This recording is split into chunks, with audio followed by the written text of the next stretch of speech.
to my channel, or welcome back to my channel. I am so sorry about the buzzing and the quality of my speaker. I think that my phone has now been in the bathtub one too many times, and I officially busted my speakers and my sound quality.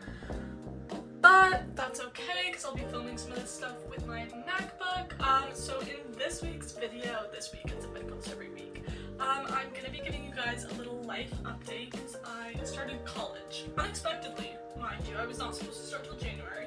So I'm going to give you guys an update on that, and then we're going to do a little day in the life with me. I'm going to take you to some of my classes, and then lastly, I'm going to show you guys my active recall study method and how I study for my courses. So let's get started!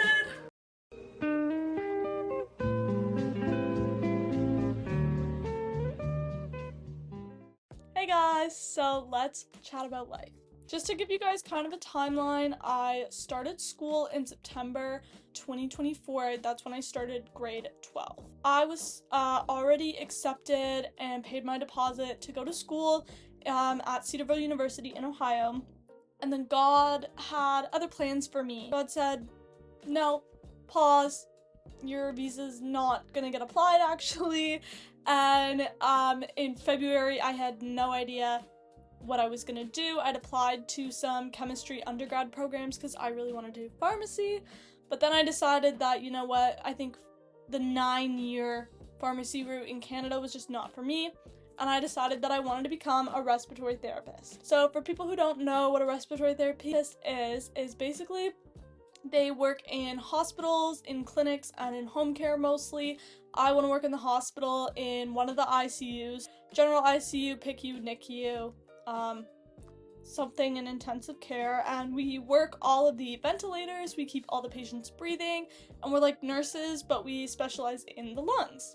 So then I applied to Algonquin College, and I got waitlisted because I applied so late, like a week away from the deadline. I did so bad on my entrance exam. At least I got in for January.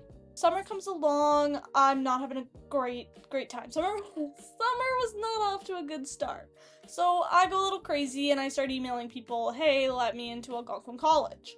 Basically, I kept getting sent like new people to email until finally I made it to the boss level and I said, I'd like to start in September, please let me in. And they did! I was like 100th on the wait list and they were like, yeah, just because you like actually won't stop messaging us, come on in, come to our program, babe.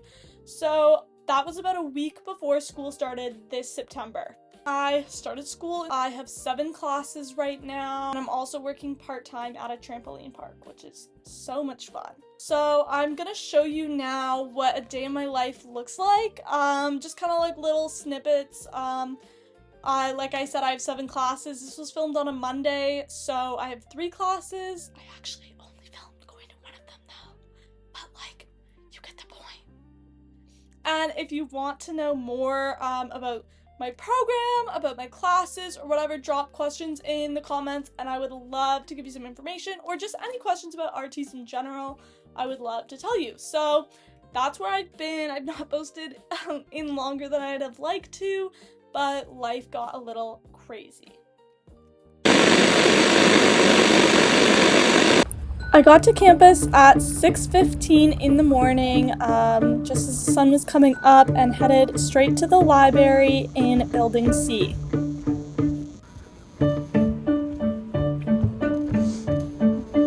I often like to start my mornings early because it gives me more free time in the afternoon.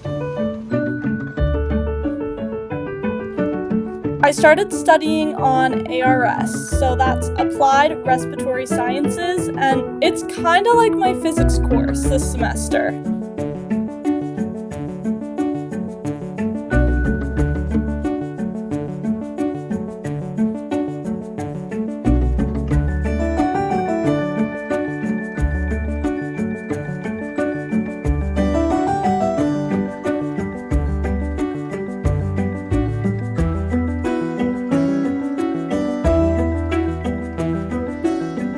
After I was finished going over ARS, I decided to pack up and go get some breakfast.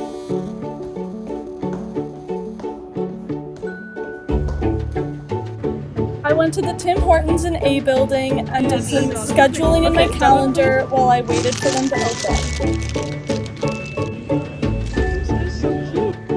Then I made my way to my first class of the day, medical gas therapy.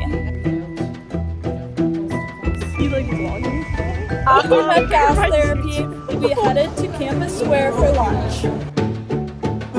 After lunch, I had a group study before practice foundations and legalities and got home around 5 p.m.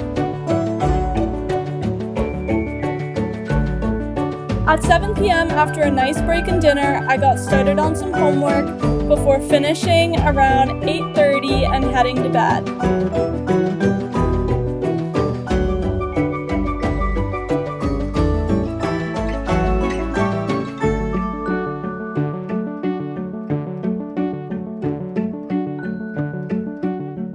And that's a day in my life as a respiratory therapy student at Algonquin College.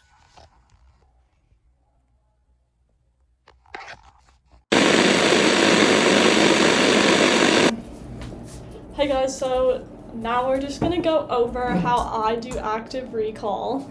So what you need for active recall is your lecture slides or like your lecture notes or like reading notes, whatever you want to use. I'm using today my lecture slides with annotated notes, and then you need three whiteboard markers, 3 different colors. So how it works is, for me, I have objectives posted with every single slideshow. So typically I like to start with the objectives, and what I will do is I will look at one of them and then try to answer it without the help of my notes. So number 1 is describe the difference between analysis and monitoring. So how the 3 different marker colors work is you're going to pick a color. So I use black for things that I think I know, so stuff that I'm pretty sure about that I write down. Green is things like I 100% know. You could wake me up in the middle of the night and I could tell you it in my sleep, I know it. And blue is things that I missed or need to learn, so we can put the blue marker aside and start out with our question. So I'll write it here. Difference between analysis and, what's my other one? Monitoring. So what do I know for sure? I know that analysis is the measurement is going to be our key word. And then I know for sure that monitoring, I don't actually know for sure that key word, so I'm going to put my green marker away. I'm going to whip out my black marker. So then I think I know that monitoring, obtaining different information about our blood analysis. Oh yeah, by the way, this is all about blood analysis and monitoring for my ARS, Applied Respiratory Science class. So what I would do is I would go through and I would write down like anything else that I think I know about the subject and move on to the next objective. Then what I'm going to do is I'm going to look through my slides and see what I missed. So then I'm going to write that in blue. So if we look at, okay, analysis, I wrote down measurement. I got that as the key word, and it applies to tissues and fluids that must be removed from the body. Removed from body. Okay. And then I'm going to look at monitoring, so obtaining information. We got the keyword on dynamic physiological processes without removing samples. So, without removing samples, I think is the other key important thing. So for this example, I believe that's like the only actual slide on this lecture, but I would go through and repeat that after I filled out all my objectives, go through the entire slideshow, and write down what I missed.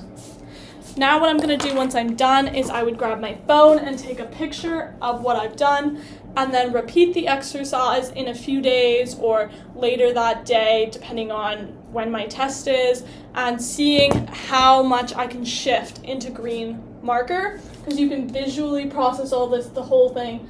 This time, maybe I have a lot of blue. Next time I'm going to aim to be mostly black, and then next time mostly green, and you repeat until you can do ideally the whole board, if not most of the board, in green or black.